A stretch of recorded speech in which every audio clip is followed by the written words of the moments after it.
오늘도 행복하고 좋은 하루 되시기를 바랍니다. 무덤에 머물러 예수 내 구주 새벽 기다렸네 예수 내 주 원수를 다 이기고 무덤에서 살아나셨네 어둠을 이기시고 나와서 성도 함께 길이 다스리시네 사셨네 예수님 다시 사셨네 할렐루야. 자, 이게 부활절을 맞이해 가지고서 지난주에 설교를 제가 했는데 너무 은혜롭고 또 일반 목사님들이 하지 못하는 전곡을 찌르는 그런 설교를 했습니다. 죄송해요. 너무 자기 자랑하는 것 같아가지고 그런 자부심을 가지기 때문에. 그래서 한번 들어보시면은 또 좀 색다른 부활절 설교가 아닌가, 핵심을 찌르는 부활절 설교입니다. 그래서 우리가 이제 이 세상에 많은 종교가 있잖아요. 사실은 그 많은 종교가요, 따지보면은 고린도후서 4장 4절에 보면 그 세상의 마귀가요, 예수님 못 믿으려고 만든 거 아닙니까? 철학, 종교, 족보, 다 유전. 예수님을 못 믿게 하려고 사람의 마음을 헷갈리게 만들려고 그리스도의 영광이신 예수님의 복음의 광채를 사람들 속에서 비치지 못하게 하려고 만든 것입니다. 그러므로 우리가 모든 종교는 다 가짜고 진리가 아니죠. 배후에는 마귀의 역사입니다. 마귀가 속아서 부처가 마귀의 노예가 된 것이고 공자도 속았고 맹자도 속고 마음에도 속고 몰몬도 속고 다 우리가 동학교도 체제도 속았잖아요. 산속에서 도 닦는데 산신령이 나타나가지고 너로 인하여 태평천국을 만들 동학교를 만들어라. 실제로 만들지 않았지 않으세요? 못했잖아요. 다 죽었잖아요.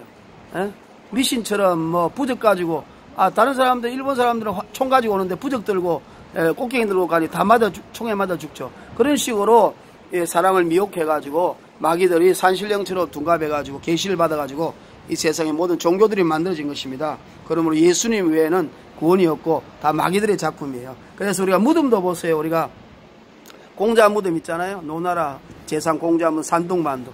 그 다음에 마호메스의 무덤 있잖아요. 마호메 무덤도 있어요. 메칸과 메디아는 있잖아요. 그리고 부처 무덤이 있습니다. 그러나 우리 예수님의 무덤도 있지만 빈무덤이잖아. 다른 무덤은 그 시체가 다 있고 뼈가 있어 DNA로 이렇게 조작하면은 다 그 시대에 그 사람들의 그 원소들이 다 나오지만 우리 예수님의 무덤 빈무덤. 어느 곳에서도 그 원소들이 발견되지 않는 빈무덤이에요. 우리 예수님의 무덤은 깨끗하고 어떠한 시체도 들어와 있지 않는 그런 무덤에 우리 예수님이 있었고, 그리고 우리 예수님 부활하셔가지고요 500년 형제들을 보이고 아마 500년 형제들과 같이 식사도 하고 지금 요한복음 20장 19절에 보면 벽을 타고 와가지고 같이 식사하고 대화도 나누고 밥 먹어도 똥 안 싸고 오줌 안 싸고 만져도 오늘 같은 우리가 똑같은 스킨십을 하면서도 늙지 않고 죽지 않는 영원한 몸, 시공간을 초월한 몸으로 40일 동안 계시지 않습니까? 그리고 500여 형제 12제자 120명 500여 형제들 모두에게 40일 동안 보였다면 그 사람들이 전도했을 거 아닙니까? 예루살렘 사람들에게. 그러니까 예루살렘 사람들도 부활하신 예수님을 다 만지고 보고 직접 목회하겠다는 것을 우리가 역사적으로 증거할 수 있고요. 그리고 우리 성경책은 다른 경제는요, 보통 보면 300년, 400년, 200년 후에 그 제자들이 경제를 만들었단 말이에요. 불교, 유교, 이런 것도, 마음에도. 그러나 우리 예수님은 그 당시에 제자들이 썼지 않습니까? 그 당시에 예수님이 살아계시고 돌아가시고 나서 30년 안에 다 쓴 거 아니에요? AD 60년, 100년 안에. 그러니까 그 당시에 많은 사람들이 그 성경책을 가지고 볼 때에 맞아. 다 인정한단 말이에요. 왜? 우리가 직접 보고 들었고 눈으로 보고 만졌기 때문에. 이 성경이 사실이다. 그러므로 이 성경은 이 모양 저 모양을 보라. 확실한 진리의 말씀이고 하나님의 말씀이고 예수님이 계셨고 예수님이 하나님이시고 부활하셨고 사람은 절대로 죽었다가 살아날 수 없지만 예수님 부활하셔서 영광스러운 몸, 글로리파이드 바디로 영원토록, 그러니까 노자나 장자가 그렇게 희구하던 신선의 모습, 불교에서 그렇게 희구하던 금강보살의 모습, 그러나 그것은 실제로 이루어지지 않지만 우리 예수님이 그 모습을 다 이루었기 때문에 우리 예수님 앞에 들어오면 그들의 꿈이 다 이루어지는 것이죠. 그러니까 예수님이 모든 종교에서 바라는 이상향이라고 생각하시면 되겠습니다. 그러므로 예수만 유일한 인간의 첫 열매고 완전한 모습이고 우리 인간이 가야 할 샘플이고 우리 부활의 모습이고 우리 영원한 인간의 하나님이 회복된 형상인 줄로 믿습니다. 하나님의 형상입니다. 그러므로 우리 예수님의 부활에 관해서 제가 이제 이야기하는데, 일반적으로 다른 목사님들은 부활에 관해서 저로 이제 기독교적인 관점에서만 너무 이야기하는데, 저도 이제 기독교 관점에 이야기하지만 그 외에도 일반 사람들이 더 알아들을 수 있도록 쉽게 이야기해야 전도가 될 수가 있다고 생각합니다. 그러면 부활에 관해서 이렇게 한번 이해를 해보겠습니다. 여러분, 자, 우리가 그 욥기에 보면요, 욥기 14장 14절. 우리가 욥기는, 물론 이제 욥기는 어떤 믿음이죠. 절대 믿음.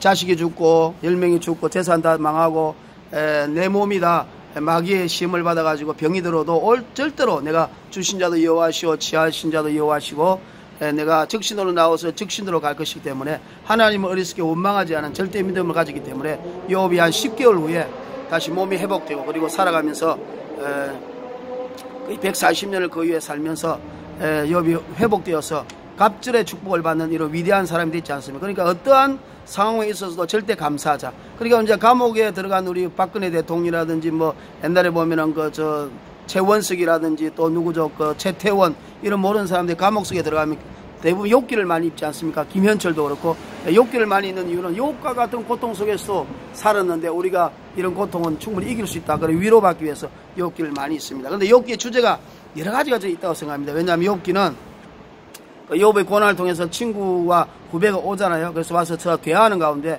우리가 학교로 치면 개똥철학, 저도 개똥철학 많이 했어요. 우리 친구 김성철이라든지 강신철이라든지, 지금 그 애들이 어디 있는지 뭐 하는지 모르겠는데, 이제 나이 들어서 만나면은 그때를 한번 회상할 수 있는 좋은 기회가 되고, 또 그들을 위해서 제가 항상 기도하고 있습니다. 예수 안에서 만나면 얼마나 좋겠습니까? 그 개똥철학 한 것처럼 그들도 우주의 3단만성의 모든 비밀이 많지 않습니까? 그때는 과학이 또 발견되지도 않아가지고, 발달하지 않아가지고. 그래서 그에 관해서 여러 가지 이야기를 합니다. 우주의 섭리, 비의 섭리, 얼음의 섭리, 짐승들의 섭리, 악의 섭리, 그 다음에 선악의 섭리, 하나님이 징벌의 섭리. 그래서 욥기 14장 14절에 이런 말을 하죠. 사람이 죽으면 어찌 다시 살아날 수 있겠느냐. 사람이 죽으면 어떻게 다시 살아날 수 있겠느냐.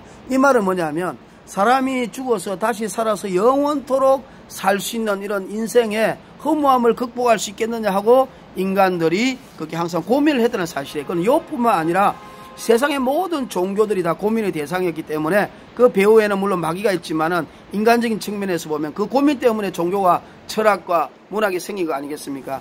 그래서 우리가 메시아 그러면 그리스도 아닙니까? 그러면 하나님께 기름 부은 자, 또 하나님과 우리 사이를 연결해주는 화평하신 분이 예수님 아닙니까? 그러나 이제 기독교와 우리 유대교적 관점에서 보면 하나님께로부터 또 기름 부음을 받은 자, 우리가 하나님과 우리 인간 사이를 연결하시는 자, 그렇게 하지만 우리가 이제 좀 이방인적인 전도적인 차원에서 보면요, 예수 그리스도라는 것은 생로병사 문제를 다 해결한 자, 인생의 근본적인 문제를 다 해결하신 분이라고 해석하는 것이 바로 합당합니다. 그러니까 세상 사람을 전도하기 위한 그런 해석으로 우리가 볼 수 있는 것이죠. 그래서 제가 옛날에 극락의 불납이라는 책이 있습니다. 그래서 제가 이제 전도한다고 그 책을 사가지고 스님들을 전도하고 있습니다. 우리 영등포에도 해국 스님이 있는데 그분 제가 전도한다고 그 책 빌려줬거든요. 그분이 우리 교회 와서 같이 밥도 먹고 앞으로 신학도 하겠다고 해서 정말 기대하고 있는데 앞으로 기도가 많이 필요하겠습니다. 근데 이제 거기 보면은 극락의 불납에 보면 해경 스님이라고 있어요. 이분이 이제 우리나라의 절들이 이제 산에 있다가 목동이나 이런 데 보면 도심지로 많이 왔지 않습니까? 그 도심지에 온 운동을 일으키신 분이에요. 그리고 찬송가 대신에 찬불가, 그 다음에 불경 여름 성경학교, 이런 불경학교 여름 학교 어린아이들 위해서 그런 걸 또 만들었어요. 그리고 신방도 하고. 그래서 그 당시에 그분이 이제 대구백화점의 회장이 불교 신도 회장이기 때문에 그분과 함께 손을 잡고 이제 모든 불교를 이 도시적으로 갖고 와가지고 기독교를 세력을 무너뜨리고 불교가 우리나라를 지배하겠다는, 그래서 이제 현실화시키는 운동을 하신 분인데, 대구백까지 망해가지고 이분이 이제 감옥에 가게 돼서 같이 보증을 써줘가지고, 그래가지고 이분이 이제 망했는데 감옥에 들어가서 이제 있으니까 어떤 우리 우리 어경 형제가 성경책을 줬다 그래요. 하도 마음이 괴로우니까 한번 읽어보시라. 그러니까 이 스님 열받았죠. 나 스님인데 네가 나 놀리느냐. 그러니까 우리 이제 그리찬 형제가 어경이 스님 이것은 성경으로만 생각하지 마시고 베스트셀러다. 그래서 한 책이라 생각하시고 한번 내용이 어떤지 읽어보라고. 그래서 이분이 읽었다고 그럽니다. 처음에는 안 읽었지만 자존심 때문에 나중에는 그냥 책이라 생각하고 뭔가 배울 게 있다 생각해서 한번 읽어봤는데, 읽어보다가 요한복음 20장 19절에 보면요, 예수님 돌아가시고 나서 3일 후에 부활하셔서 제자들이 유대인들이 들어야 문들을 닫고 있는데 예수님 가운데 오시지 않았습니까? 백을 타고 오시가지고 너에게 평강이 있을지어다 하고 손과 옆구리를 보이시고 제자들이 주를 보고 기뻐하고 또 너에게 평강이 있을 때 아버지께서 나를 보내가지고 내가 너희를 보내라. 그리고 또 숨을 내쉬며 성령 받아라. 너희가 네 죄든지 사면 사고 네 죄든지 풀어주면 풀어줄 것이라고 하시면서 예수님의 그 모습이 완전 영광스러운 몸이에요. 늙지 않고 죽지 않는 몸, 먹어도 똥 안 싸고 오줌 안 싸고 그 시공간을 초월하고 영원히 바로 그 문제가 생로병사 아닙니까? 부처가 우리가 잘 알다시피 인도에 왕자 있는데 그가 생로병사 문제를 보고 태어나서 병들고 늙고 죽고 하는 것을 보고 어떻게 인간이 이런 고해를 해결해 보고자 돌을 닦고 그가 살았지만 결국은 도 닦지 못하고 죽으면서 그랬잖아요. 너희들이 돌을 닦아라. 평생 이런 생로병사를 한번 닦아보라고 했는데 나도 돌을 못 닦고 깨우치지 못했다. 생로병사를 해결하는 진리를 발견하지 못했다. 근데 지금 2600년 동안 아무도 해결하지 못하고 지금도 도 닦고 있지 않습니까? 그런데 사실은 부처가 죽을 때는요, 제자들이요, 요리한 거 구해가지고, 음식 구해와가지고 식중독 일으켜 토사강난으로 죽으셨어요. 부처가 식중독에 걸려가지고 막 설사하고 배 아파가지고 그렇게 해서 부처가 죽고 말았습니다. 그러니까 부처는 인간이기 때문에 비참하게 죽을 수밖에 없고 또 이 세상에 모든 종교들이 많이 있지만 그 종교들이 다 자기 죄 때문에 죽은 것이지 내가 남의 죄를 대신하다 이렇게 말한 분은 한 분도 없지 않습니까? 오직 예수님만이 하나님이시고 하나님 아들이고 죄가 없는 인간이니까 내가 모든 인간의 죄를 대속한다고 할 수 있는 당당한 그분을 이야기를 볼 때에 우리가 오직 죄를 대속하신 분은 예수님밖에 없고 모든 인간은 다른 종교의 교주들은 다 자기 죄 때문에 비참하게 죽어서 지옥 갔다는 걸 알 수 있습니다. 그래서 우리 그 해경스님이 그걸 보고 야 우리가 지금까지 2600년 찾아왔던 이 살아계시고 예수님 살아계시자 부활했으니까 늙지 않고 병들지 않고 영원히 사는 이 모습을 우리가 찾고 있었는데 바로 예수님이 다 이루어놨네. 이분이 다 이루어놨는데 우리의 불교에서 지금까지 노력하고 원하던 모습이 바로 예수님의 모습이라고 하는 것을 알게 됐습니다. 부활한 예수님이죠. 부활의 첫 열매. 우리도 예수님처럼 이렇게 영원 무궁 늙지 않고 죽지 않는 영원한 몸이 된다는 것이죠. 의인의 부활 아닙니까? 그러니까 인생은 절대 허무한 것이 아니죠. 그때부터 이 스님이 고민하기 시작했습니다. 그러나 그분이 양심이 있었기 때문에 성철도 마찬가지입니다. 우리 성철이가 죽었을 때요. 그 불경 서적이 하나도 없고 칼막스라든지 자본론이라든지 마르크스 엥겔스 게르케고로 이런 책만 있었고 불경 서적은 하나도 없었다는 것이 그 성철이 죽었을 때 이야기하지 않습니까? 제가 옛날에 MBC PD였을 때요, 초팔일날 그 조계사 앞에 가서 생방송 중계도 많이 해줬어요, 법회. 그때는 제가 하나님 몰랐기 때문에. 그때 성철 스님이 종종 이루어서 법회도 많이 말하고 그랬어요. 근데 그분이 마지막 죽을 때요, KBS의 그 인터뷰에서 내가 한 말은 다 거짓말이다. 내가 지금까지 거짓말만 해왔다. 내가 한 말은 거짓말이니까 내가 한 말을 믿지 말라. 그렇게 인터뷰한 게 실제로 KBS 다큐멘터리 나옵니다. 다시 말하면 인간이 하는 것은요, 세월이 흐를수록 생각이 바뀌고 옳고 그름이 바뀌기 때문에 지나간 걸 생각하면 다 거짓말 같아요. 그러나 우리 예수님 말씀은 진리이기 때문에 어제는 오늘이라 영원토록 동일하기 때문에 예수님 말씀을 전하는 목사님은 절대로 거짓말할 수는 없죠. 왜? 표현 방식은 좀 다르지만 근본적인 거짓은 할 수가 없는 것입니다. 그러나 세상의 학문과 이야기는요 진리가 아니기 때문에 항상 바뀌기 때문에 지나가 보면 다 거짓말이 될 수 없다는 것을 성철 스님을 통해서 알 수 있습니다. 근데 그 성철 스님은 자존심 때문에 자기도 그래요. 예수를 나도 믿고 싶고 예수가 진리라는 걸 안다. 그렇게 말했죠. 부처는 사탄이다. 그걸 말했잖아요. 그래서 부처는 지금 지옥 가 있다. 성철이 한 말입니다. 그런데 그 성철 그분은 내가 지금 예수님을 믿으면 불교는 끝난다. 그리고 수많은 나의 지금까지 살아온 명성과 자존심 뭐가 되느냐. 그래서 나는 믿을 수 없다. 그래서 결국 지옥으로 가고 말았지만 이 해경 스님은 현명하셨어요. 양심적이었어요. 그래서 그것을 알고 양심을 저버리지 않고 모든 것을 버리고 목사님 되어서 극락의 불납이라는 책을 쓰고 지금은 스님만을 전도하고 불교 신도를 전도하는 그런 훌륭한 목사님이 되셨습니다. 아마 천태종인가 태고종인가 그렇죠. 그래서 우리 예수님의 부활은요 영어로 레저렉션, 리바이벌 어떤 데는 이스트라고 하십니다. 고린전서 15장이 부활절이고 데살로니가 전서 4장도 부활장이지 않습니까? 예수님이 이제 강림하실 때 공중 강림하실 때 죽은 자들이 살아나잖아요. 지금 죽은 자들이 낙원에 가 있죠. 그러나 이제 예수님 오실 때 부활해가지고 뭐냐면 모든 육체가 원소로 탄소, 산소, 인, 칼륨 이런 거로 다 분해되어 있지 않습니까? 그렇게 해가지고 그것이 다 이제 분해된 것이 다 이렇게 결합이 돼가지고서 이제 다 영혼과 함께 결합돼가지고 예수님의 혼인잔치에 오게 되는 것이죠. 그래서 우리가 이제 살아있는 사람도 변화되어서 우리는 죽지 않고 그대로 영광스러운 변화되어가지고 공중에서 주님을 만나는 이런 놀라운 축복이 있게 되는 것입니다. 그래서 우리가 계시록 20장인가 21장에 보면 그 죽은 자들의 시체, 그 원소들을 바다와 음부 속에서 다 내어놓는 자 그러잖아요. 그래서 바다에 죽은 사람도 있고 곳곳 산에서 죽은 사람도 있고 이 죽은 사람들의 시체가 다 뼈들이 육체가 분해되어 있지 않습니까? 그것이 다 내어넣어서 그것이 이제 육신의 부활이 이루어져서 영혼과 결합해서 예수님과 함께 혼인잔치하는 이런 의인의 부활이 앞으로 예수님이 오실 때 일어나는 현상이라는 것을 고린전서 15장과 데살로니가전서 4장의 말을 하고 있는 것입니다. 그러므로 우리가요, 사도들이 부활의 증인이라 그랬잖아요. 어떤 사람이 이런 이야기합니다.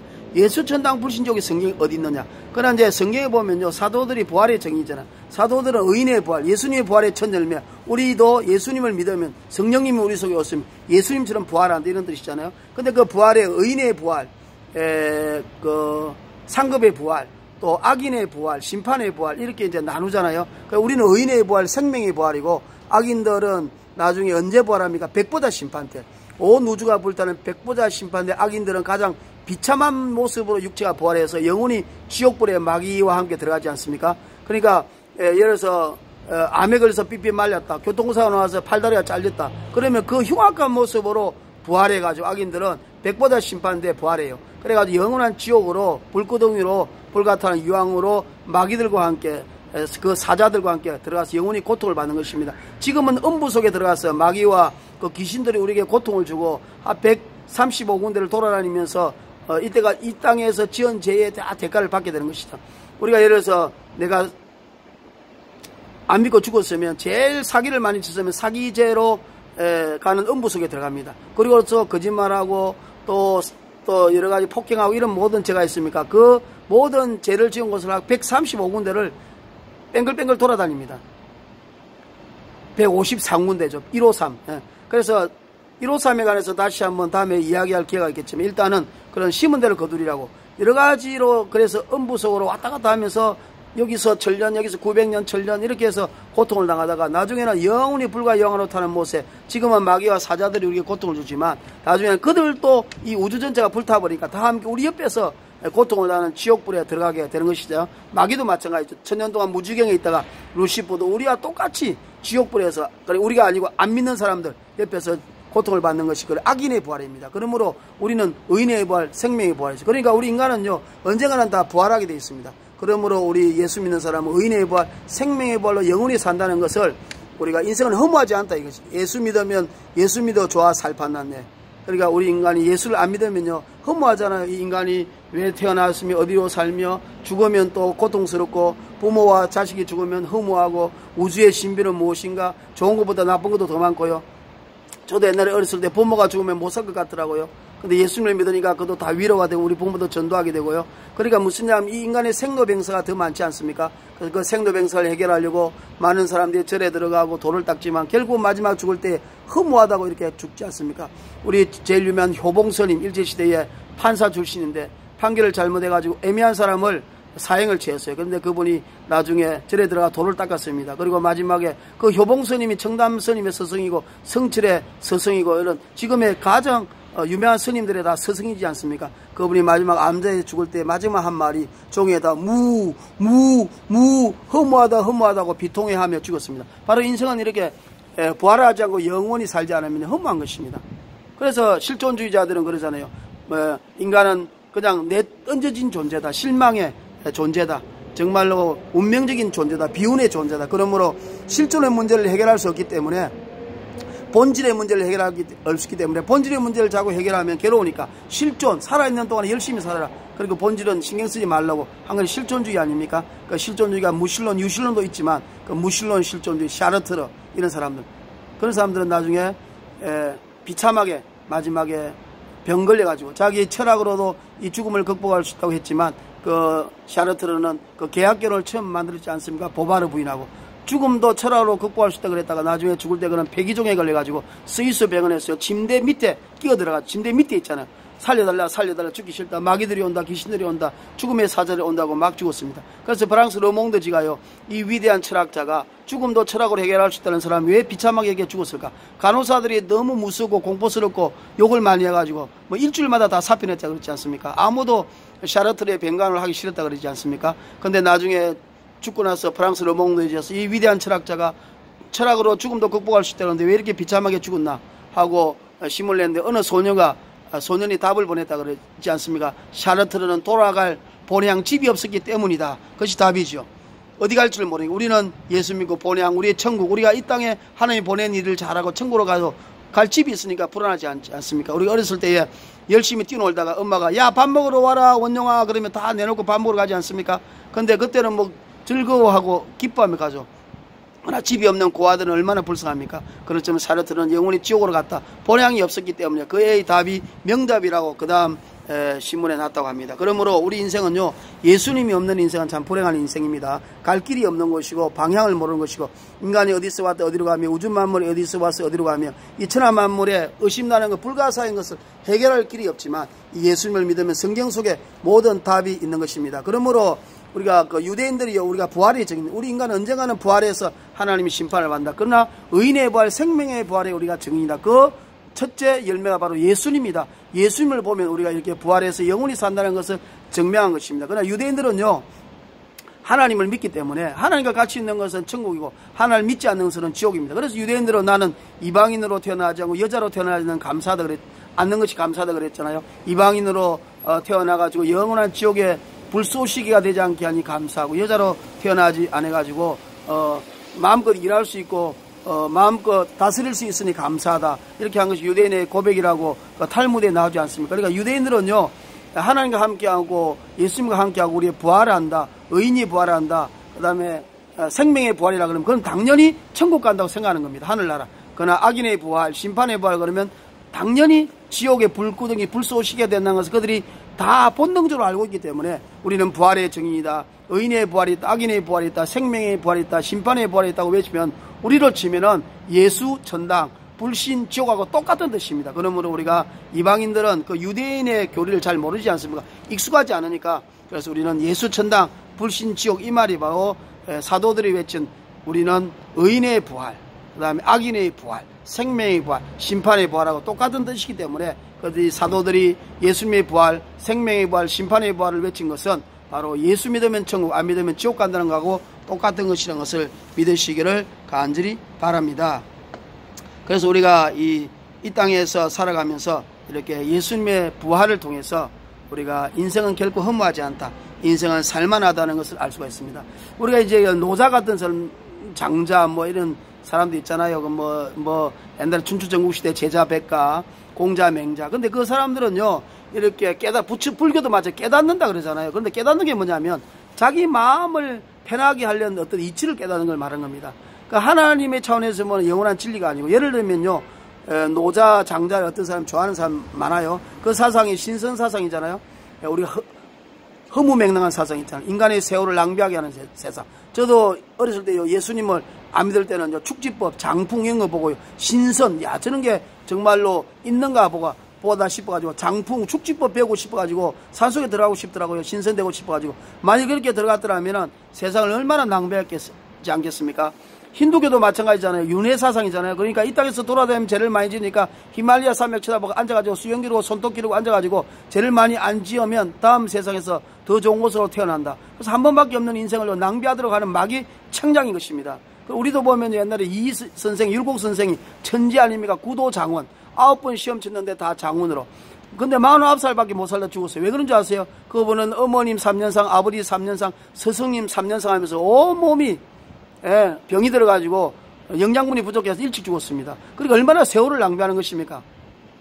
이 땅에 한 번밖에 없는 인생을 열심히 살아서 하나님이 주신 능력을 제대로 발휘해야 되는데 죽음 이후에 아무런 답도 없는 그 죽음을 연연해가지고 부모님이 사실은 예수 안 믿고 죽으면 지옥이고 예수 믿으면 죽으면 천국이고 사후에는 다시 만나더라도 그때는 지옥에서는요 너무 고통스럽기 때문에 자식이 부모를 뜨거운 불 속에서 깔고 문댄다 그러잖아요. 그 부모를 엎혀놓고 그 위에 뛰고 다닌다 그러잖아요.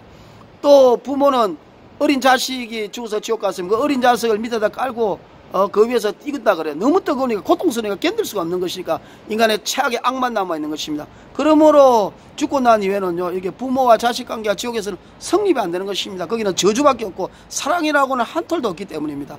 천국에 가서도 우리가 부모님을 만나면 그 부모님이 이 땅에서는 우리 부모님이었지만 예수님 앞에 형제 자매지 않습니까? 그 형제님 자매님 이 땅에서 내 부모님 역할을 하시다가 얼마나 고생하셨습니까? 이렇게 말할 수 있는 것이죠. 그러니까 죽고 난 이후에는요, 실제로 이 땅에서 부모와 자녀와의 이런 인간적인 관계가 성립이 되지 않는 것입니다. 그러므로 중요한 것은 우리가 이 땅에서 열심히 살고 부모에게 효도하고 이 땅에 살면서 효도하는 것이 최선의 일이고, 이 땅에서 최선을 다하여 사랑하고 열심히 하나님 주신 능력을 발휘해서 꽃을 피우고 열매를 맺고 사람들을 사랑하고 도와주는 것이 이 땅에서 최고의 일인 것입니다. 그러면 다른 종교는요, 인간이 가지고 있는 능력을 발휘하지 못하도록 3년상 치르게 하죠.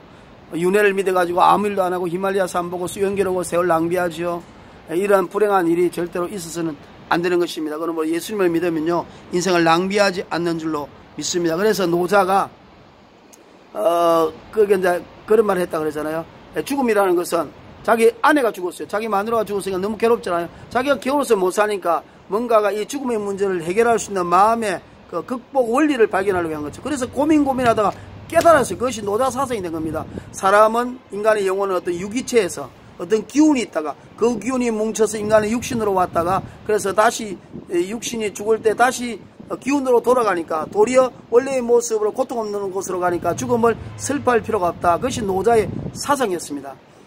그래서 노자가 그런 사상으로 사람들을 가르치고 자기도 마음의 위로를 받지 않습니까? 그런데 나중에 노자가 죽었을 때 해자가 노자의 장례식 하니까 그 제자들이 너무너무 슬퍼 울더라요. 그래서 해자가, 야, 노자가 너희들에게 죽음을 극복할 수 있는 이론을 말하지 않았니? 그러니까 제자들이 하는 말이, 우리 그 스승님은 스승님의 죽음을 우리가 애통에 여기는 것을 기뻐하시는 것 같아가지고 우리 스승님의 죽음을 애통에 여긴다. 그러니까 해자가 이놈이 헛것을 가르쳤구나. 자기는 자기 아내가 죽었을 때 죽음을 극복할 수 있는 그런 기체로 와서 육신으로 왔다가 원래의 기체의 모습으로 돌아가서 생로병사가 없는 곳으로 가니 더 좋은 곳이라고 했지만은, 자기가 죽을 때는 슬퍼하고 애통하고 제자들이 슬피 울어주기를 바랬구나. 이놈은 위선자구나. 이렇게 하면서 해자가 해를 끌끌 찼다고 하지 않습니까? 그러니까 이 세상에요, 이론과 철학과 종교는요, 자기 자신이, 부처도 마찬가지죠. 자기 자신이 위로를 받기 위해서 어떤 이론과 원리를 발견해가지고 그 위로를 받기 위해서 자기 위로를 받잖아요. 그러면 그것이 진리인 양 사람들이 전파하는 것이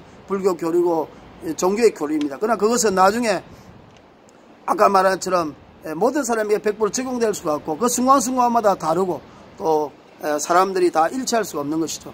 마음이 일치하지 않습니다. 인정하는 사람도 있고 인정 못하는 사람도 있죠. 그러나 우리 예수님의 말씀은 길이요 진리요 영원한 진리이기 때문에 인간은 반드시 부활한다.